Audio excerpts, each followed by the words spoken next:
Hidden within a refrigerated chamber in a Croatian museum, two intriguing artifacts have been at rest for more than 150 years. From an archaeological standpoint, these objects, a preserved Egyptian mummy, and the mysterious text encasing it, pose a distinctive enigma that has captivated experts for decades. Despite its archaeological importance, the Zagreb mummy remains relatively unfamiliar to the broader public. One contributing factor to its lack of recognition is the persistent enigma surrounding the cryptic text, referred to as the Library Lintius, or Lenin book, enfolding the Zagreb mummy. This linguistic puzzle, connected to a long-lost ancient civilization, holds a convoluted history that scholars are actively deciphering. Recent investigations, however, are progressively bringing clarity to this enigmatic narrative. The story unfolds in the mid-19th century amid the peak of Egyptomania. Following Napoleon Bonaparte's conquest of Egypt, which brought global attention to the region's ancient treasures, a fascination with Egyptology captured the Western imagination. Mahaj Labari, driven by wanderlust, journeyed to Egypt in 1848. Enchanted by Alexandria during his visit, he decided to bring back a souvenir to Europe. Instead of ordinary trinkets, Barry acquired an ancient sarcophagus complete with its somber contents, an Egyptian mummy. Upon his return to Vienna, Barry showcased the mummy in his sitting room, making it a peculiar conversation piece for guests.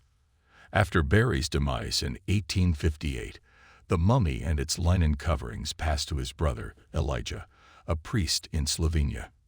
In 1867, Elijah donated the artifacts to the Archaeological Museum in Zagreb.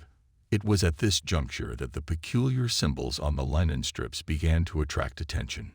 In 1877, German Egyptologist Heinrich Brugg examined the mummy, initially assuming the symbols were hieroglyphs.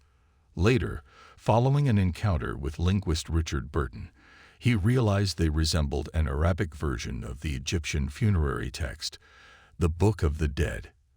However, in 1891, Coptic language expert Jacob Krall conducted an analysis, unveiling that the text was, in fact, Etruscan, an ancient language of a civilization that thrived in what is now modern-day Italy. Translating the Etruscan script posed formidable challenges due to its rarity, and even with advancements, experts grapple with reaching a unanimous interpretation. Despite the difficulties, Jacob Krall made progress in arranging fragments of the text into their correct order, revealing a document spanning 12 pages. The Liber Lintius, as the longest surviving Etruscan text, stands as a linguistic mystery, highlighting the enduring fascination with the Zagreb mummy and its linen book. Arranged in a right-to-left sequence, unfortunately, the initial 3 segments have sustained substantial damage, complicating the task of determining the book's starting point.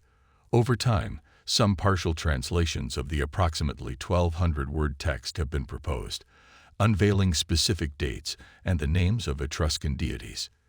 Given this context, some have posited that the text originally functioned as a religious calendar, ensuring the accurate timing of rituals and ceremonies. Nonetheless, a pivotal question lingers. Why was this Etruscan text wrapped around a mummy discovered in Egypt, thousands of miles away? Since the early 20th century, numerous researchers have strived to untangle this mystery. Employing advanced infrared photography techniques, experts have meticulously examined the text, giving rise to various theories. Initially, it was speculated that the remains within the cryptic text belonged to a native Etruscan who had resettled in Egypt at some point. This could potentially explain why the unidentified woman was mummified, despite the Etruscans predominantly practicing cremation. The Liber Lintius might have served as a means for the deceased's family to blend her native customs with those of her adopted home. However, a papyrus scroll within the sarcophagus challenges this theory. Reportedly, the papyrus bore inscriptions from the Egyptian Book of the Dead. Despite significant damage, it remained legible enough for researchers to extract key details. This document revealed that the deceased was Nisi Hensu, once the wife of a tailor named Par Hensu, both originating from Thebes in Egypt. Some theorists propose that the deceased might have had no connection whatsoever with the mysterious Etruscan language that adorned her tomb. So, how did these seemingly unrelated artifacts become intertwined in such a perplexing manner? Scholars suggest that the Liber Linteus dates back to around 250 BC and likely originated in the southeastern part of the region, now recognized as Tuscany. Thebes, on the other hand, was situated on the banks of the Nile, where modern Luxor stands today. The journey between these two locations would have been an epic undertaking. Although the age of the human remains found alongside the Liber Linteus is unknown, mummification was practiced in Egypt until at least the 4th century AD. This suggests that centuries could have elapsed between the creation of the text and its use in Nisi-Hensu's funerary rites. Some propose that the Liber Linteus might have been the only available linen when embalmers worked on Nisi-Hensu's remains, making its presence an unintentional accident rather than an intentional choice. Interestingly, the identity of the Zagreb mummy is not the sole enigma confounding experts for generations. Even with the latest technology, the text itself continues to pose challenges and questions. With few exceptions, the ancient document has largely remained untranslated. However, recent insights have emerged, shedding light on the mystery. In 2008, historical linguist Glenn Gordon published a comprehensive dictionary of over 1,000 Etruscan words and their English equivalents on his blog, Polyaglet. This dictionary has since served as a foundation for amateur translators attempting to decipher the forgotten language. In 2010, a Wikipedia user used Gordon's dictionary to interpret a phrase from the Liber Linteus.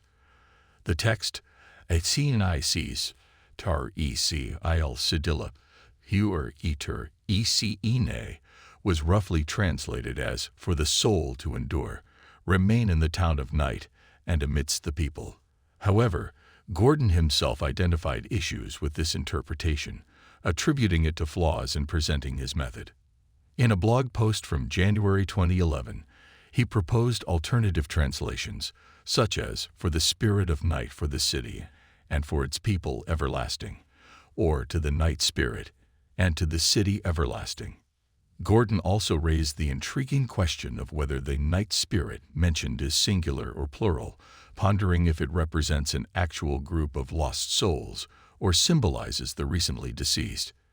Despite these translation efforts, the meaning behind the Liber Linteus remains elusive, ensuring that the ancient document will continue to perplex linguists for years to come.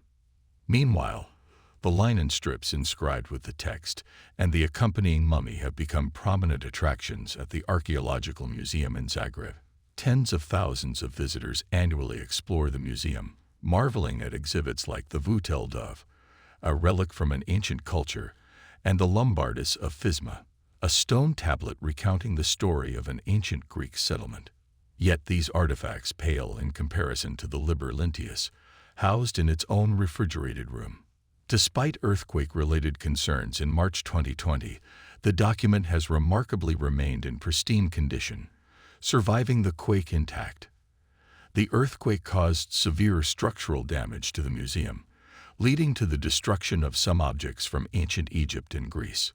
The Liber Linteus narrowly escaped potential loss, preserving its secrets for future revelations. Subscribe for more updates.